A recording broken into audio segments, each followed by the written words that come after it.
आङो गुसुङै जोंनि काथलिक धोरोमनि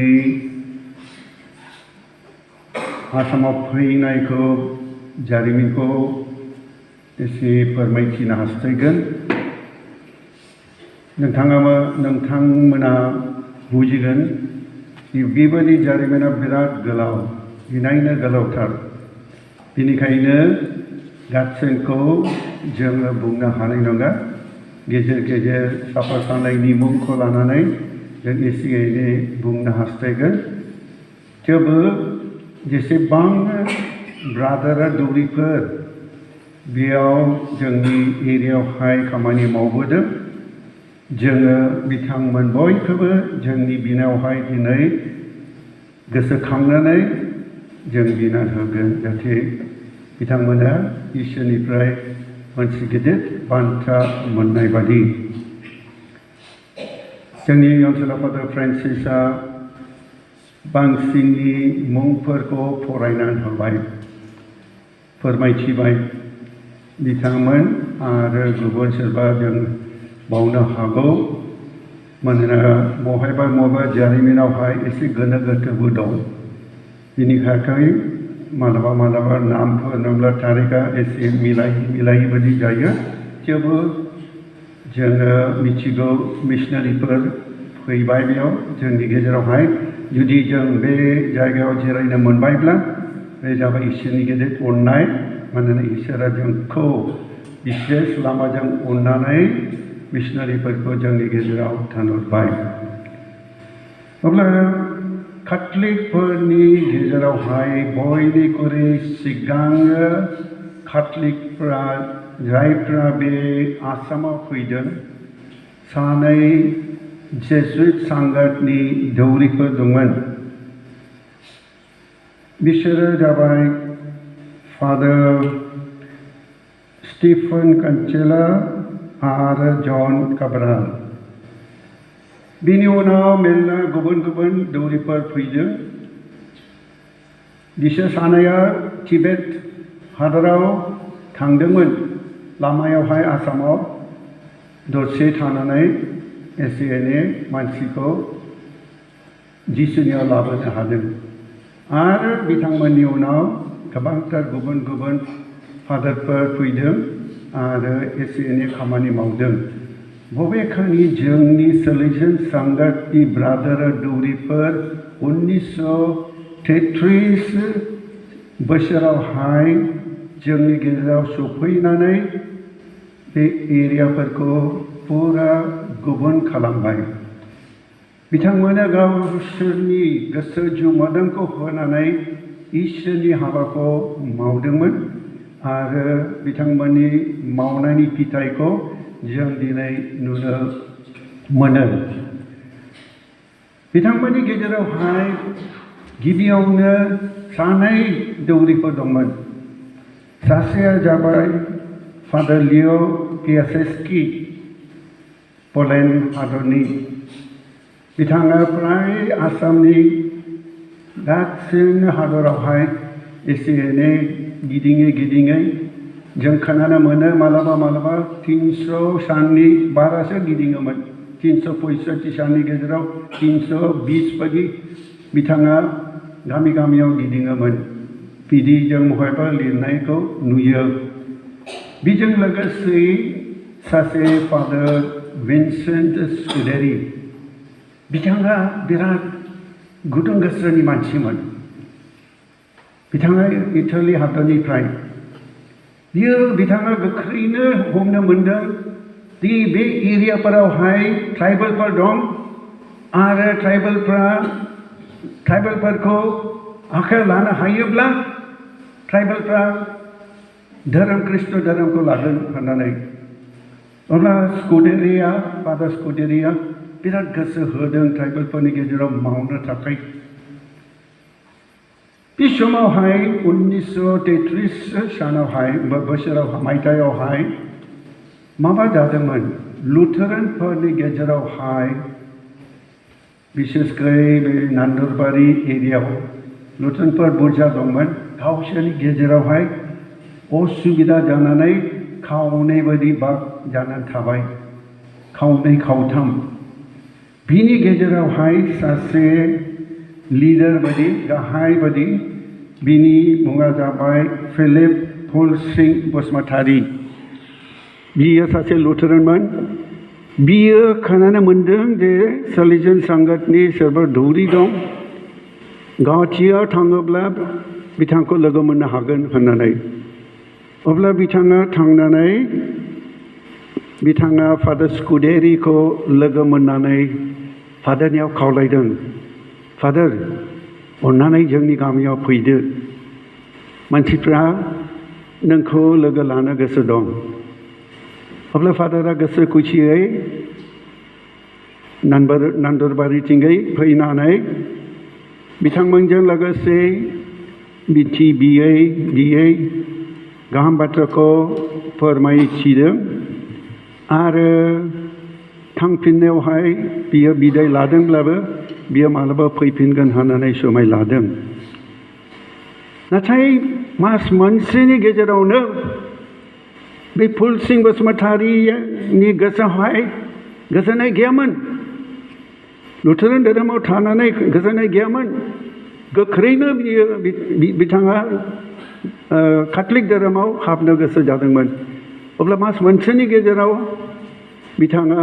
कैथलिक धोरोमाव बाप्तिस्मा लानानै फैफिननानै नान्दरबारियावहाय बयनिख्रुइ सिगां मण्डलि मोनसे फिसा गिर्जा लुदों आरो बिखौ नुनानै गुबुनफोर बिसेसकै जायफ्रा लुथेरान धोरोमाव थानानै एसे गोदाव सोराव बायदि जानानै दंमोन बिथांमोना कैथलिक धोरोमाव हाबनानै एरनो हमबाय बेयाव जोङो नुनो मोनो जाखत सिं मोसाहारि पाउलुस बसुमतारी आरो बायदिसिना सुबुंफोर कैथलिक धोरोमाव हाबनो हमबाय जिबायदि माबा धोरोमाव एरनो हमबाय कैथलिक धोरोमा आरो संख्या एरलांबाय जोंनि फादारफोर हारसिंखाय जेरावबो गिदिंनोबो हायाखै आरो बिनि थाखाय बिथांमोना जेसेबां माबाखौ गामियाव हाबनो हायोमोन गोसो होनानै हाबै बाप्तिस्मा होनो हमबाय बेजों लोगोसे जोंनि ओनसोला बिशप जानो हागौ नोंथांमोननि गेजेराव सोरबा बे बिशपखौ लोगो मोनदों अरेस्टेस मारेंगो जेब्ला फादार स्कुडेरिया प्रभिन्सियेल जानानै थाबाय अब्ला बिशप मारेंगो बे समाव बे बिशप नङामोन साधारन दौरिमोन बिथाङा बे खामानिखौ गोख्रैनो आखायाव लानानै बिथाङा रावखौबो सोलोंनो हास्थायदों आरो राव सोलोंनायावहाय बिराद एक्सपार्ट मानसिमोन थाब माबा हायोमोन आरो बर'नि रावखौ थाब माबाखौ सोलोङै बिथाङा गामिफोराव गिदिंनो हमबाय बिनि गेजेरावहाय बिनि सिगां जोंनि फुलसिंआ सासे मावरिया गथ'खौ लोगो मोनदों जायनि मुङा जाबाय गेन्द्रा चामप्रामारि बेखौ फादार मारेंग'नि खाथियाव थिनहरबाय आरो फादार मारेंगो बेखौ नुनानै बेखौ तेजपुराव केटेकिस्ट जानो थाखाय ट्रेनिं लानो थाखाय थिनहरदों आरो बिनिफ्राय बियो फैनानै बिशप मारेंगो बे फादार मारेंगोनि आखान्थि बायदि जानानै बिथाङा बे एरिया फुलसिंखौ लानानै बे एरियाखौ थिखना गिदिंनो हमबाय दिनै जुदि खाख्राबारि बालागारि रानिसुन्द्रि आरो बे खाथि खाला गामिफ्रा दं ख्रिस्टियान कैथलिक जाबायब्ला बे जाबाय बिसेसकै जोंनि फादार स्कुडेरि बिशप मारेंग'नि गेदेर खामानि आरो बिथांमोनजों लोगोसे जोंनि गेन्द्रा चामप्रामारि फुलसिं बसुमतारी आरो गुबुन लिडारफोर ओंखारनानै कैथलिक धोरोमखौ फोस्रावनो हमबाय जोङो खोनानो मोनो जे खाख्राबारि बालागारि नर्थ दिगल दं आरो लासै रानिसुन्द्रि बे गामिफोराव हाबनानै काथलिक संखिया एरनो हमबाय जोङो बे समावहाय जोङो फरायनो मोनो दि दक्षिण गांवआवहाय फादार लपेज होननाय सासे स्पेन देश हादरनि दौरि दक्षिण गांव हाबनानै बेयाव ख्रिस्टियानसो बानायदों आरो बेयाव दक्षिण गांवहाय बिसेसकै आदिबासिफोरखौ लोगो लानानै बिथाङा आदिबासिफोरखौ बाप्तिस्मा होनो मोनदों जोङो इनायनो रंजायो माने बे फादारफ्रा बे समनि बिराद गिदिंनो हमबाय फादार पियानाची आरो फादार रका सानै दौरिफ्रा मरनाय एस्टेटसिम सहैनानै मरनाय एस्टेटआवहाय काथलिकफोरखौ बानायनो हमबाय आदिबासिफोर अब्ला जोंनि बर'फोरल' नङा आदिबासिफोरनि गेजेरावबो फादारफोर गोदान गोदान ख्रिस्टियानखौ माबाखौ हमनो मोनबाय आरो जोंनि धोरोमा बेबायदिनो लासै लासै एरलांबाय बिनि उनाव जोङो खोनानो मोनो दि जोंनि फादार जेरै फादार जानन सासे बारपेटायाव दंमोन बे फादार जानना बयनिख्रुइ सिगां बर'नि बिनथि लेखा आरो धोरोम फोरोंनाय धोरोम क्लासनि लेखाखौ बिनो बानायदों जों सानो मालाबा मालाबा आमाका नङा जोंनि सलिसियन संघनि फादार जानना बे समावहाय बिथाङा बारपेटानि रेक्टरमोन गोदोनि जुदि नोंथांमोना बे फिसा लेखा दङब्ला नोंथांमोना गोदो जेब्ला जों बाहायोमोन फिसा लेखा बारा गुवारबो नङामोन फिसामोन बे लेखायाव जोंनि गुदि बिनायफोर दं फादार जानना बेखौ बानायनानै ख्रिस्टियानफोरखौ बियो भाषाखौबो सोलोंदोंमोन बेबायदिनो जोंनि दौरिफ्रा गुबुन गुबुन दाब दाब जायगानिफ्राय फैयै फैयै रावखौ सोलोङै सोलोङै गोदान गोदान ख्रिस्टियानखौ बानायनो हमबाय जोङो फादार जानननि उनाव बारपेटायावहाय जोंनि ओनसोलाव फादार मरा जानो हागौ सोरबा सोरबा बिथांखौ सिनायगोन बिथाङा रेक्टर जानानै बे समनिफ्राय ओरै लवार आसामनि खामानिया बांसिनसो जानो हमबाय फादार मराया गोबांथार आदिबासिफोरखौ स्कुलाव सोनानै दोनबाय आरो फोरोंबाय आरो बिनि गेजेरावहाय जोंनि बर'फोर बेखौ मिथिनानै बिथांमोनबो बे स्कुलाव हाबनो हमबाय दिनैसिम सोरबा सोरबा जोंनि एरियायाव मानसिफोर माबाखौ दं सुबुंफोर दं जायफोर बुङो आं बारपेटायाव फरायदों फादार मरानि समावहाय बर' आदिबासि सान्थाल गार' बिथांमोना बेबायदिनो खस्थ' लानानै जोंनि हारिफोरनि थाखाय गोबांथार खामानि मावनानै थैबाय जोङो खाथिसिन फैयोब्ला जों बे गिर्जाखौ नुयोब्ला जों बयबो मिथिगौ जोंनि ओनसोला फादार जुबिजारेट्टा बिथाङा जेसेबां माबाखौ खामानि मावदों बिथाङा फादार मराजों आगोल 11 बोसोर बारपेटानिफ्राय खामानि मावै मावै बिथाङा बर'फोरनि गोसोखौ मिथिनानै बर'फोरनि गेजेराव गोसो होनानै मावोब्ला एरनाया थाब जागोन होननानै बिथाङा बर'फोरनि गेजेरावहाय बांसिन गोसो होनानै गोबांथार मानसिफ्रा बिथांनि समावहाय काथलिक धोरोमावहाय बाप्तिस्मा लानानै बाप्तिस्मा माबाखौ काथलिक जाबाय जानो हागौ नोंथांमोननि बिमा बिफाफोरबो फादारनि आखाइनिफ्राय बाप्तिस्मा मोनबाय फादार जुबिजारेट्टानि बिसय आङो बारा बुंनो दरकार गैया मानोना नोंथांमोना फादारखौ लोगो मोनबाय नोंथांमोना बिथांखौ नुनो मोनबाय बिथांनि खामानिखौ नुनो मोनबाय जेब्ला आं बेयाव सफैदों 1974 बे समावहाय जोङो खबर मोनदोंमोन दि बिदेशखौ बिदेशी फादारफोरखौ सरकारिया होखारबाय आसाम हायेनावहाय बिथांमोनखौ मावनो होआखै बिनि थाखाय जोंनि रम नोगोरनिफ्राय जोंनि रेक्टर मेजरा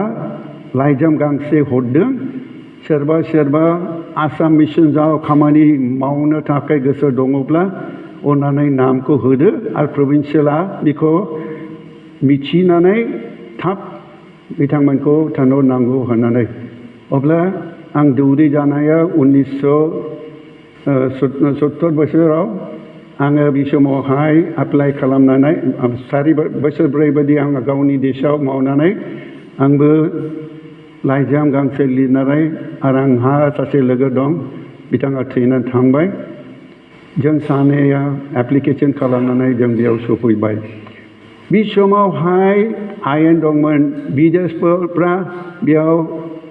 थानो मोना होननानै बबेखानि फादार मरा फादार जुबि माबा मेलेमजों सरकारिनि गाहायफोरखौ आखायाव लादों बिथांमोना बेयावनो थानो मोनदों आरो बिथांमोननि दैदेननायावहाय जोङो खामानि आरामजों मावदोंमोन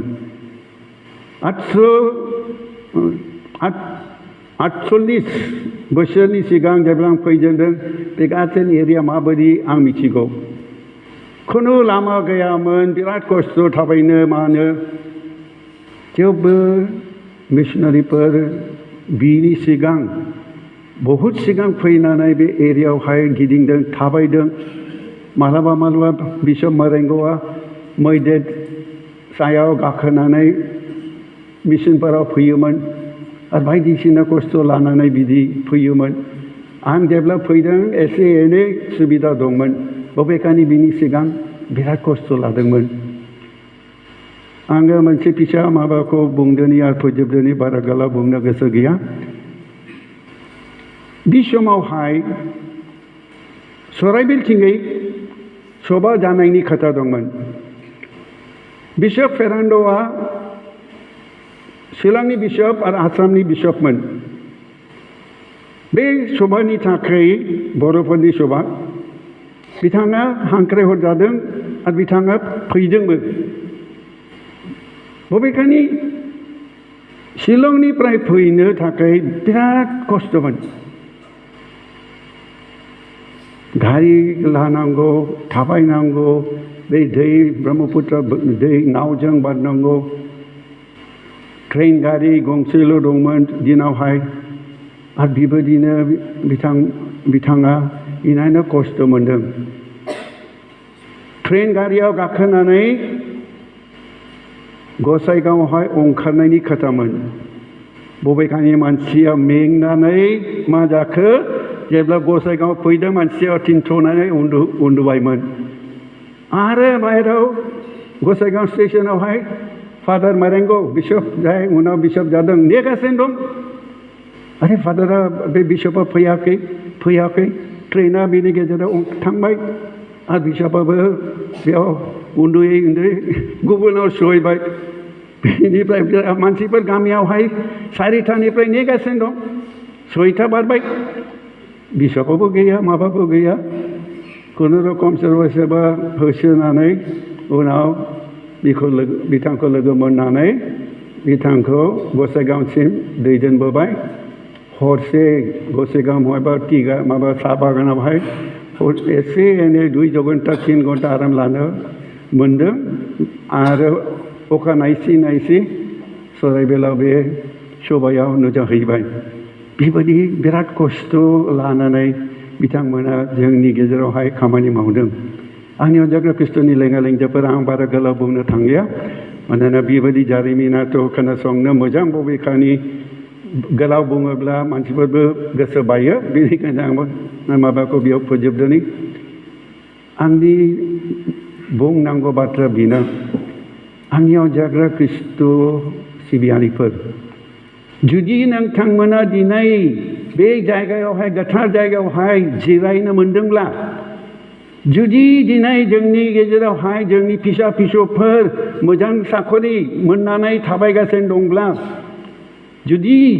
जोंनि गेजेरावहाय धोरोमखौ फोस्रावनो एसे गोरलै जादोंब्ला जुदि जोंनि फिसा फिसौफोर मोजां मोजां स्कुलाव फरायनो मोनदोंब्ला बे जाबाय बै समनि मिशनारिफोरनि गोलोमदै इसोरनि गेदेर अननाय आरो बिसोरनि गोलोमदैजों दिनै नोंथांमोना बेयाव जिरायनो मोनबाय दिनै आं बेयावथ' थानाय नङामोन जुदि बिथांमोना बेयाव आसामाव फैयामोनब्ला मानोना आंथ' भलेन्टियार हिसाबै फैनो माबाखौ दरखार गैयामोन बे समावहाय जुदि बिथांमोना जुदि मावाखैमोनब्ला गोबांथार मावनानै जेब्ला अर्डार फैदों ओंखारनो अब्ला दौरिफोर ब्रादारफोर खममोन अब्ला जों भलेन्टियार हिसाबै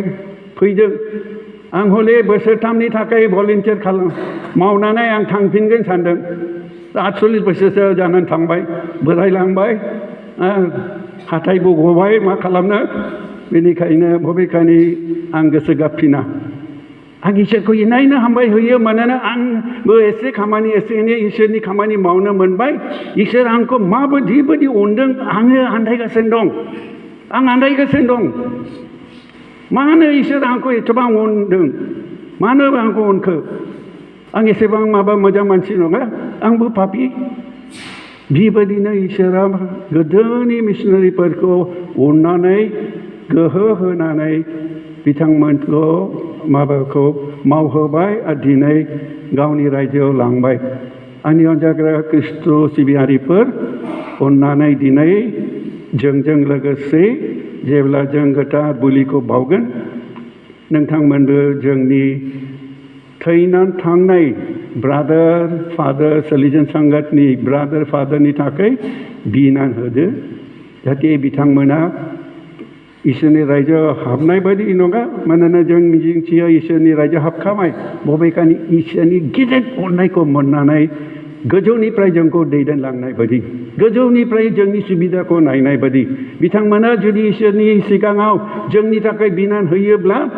जथेस्थ' इसोरा बिथांमोननि बिनायफोरखौ खोनासंगोन मानोना बिथांमोना इनायनो दुखु आरो खस्थ' लादों धोरोमखौ फोसावनो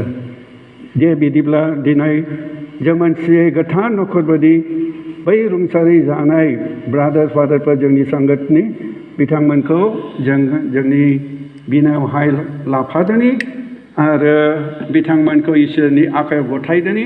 जाहाथे बिथांमोननि बोर आरो बिनायजों जों बयबो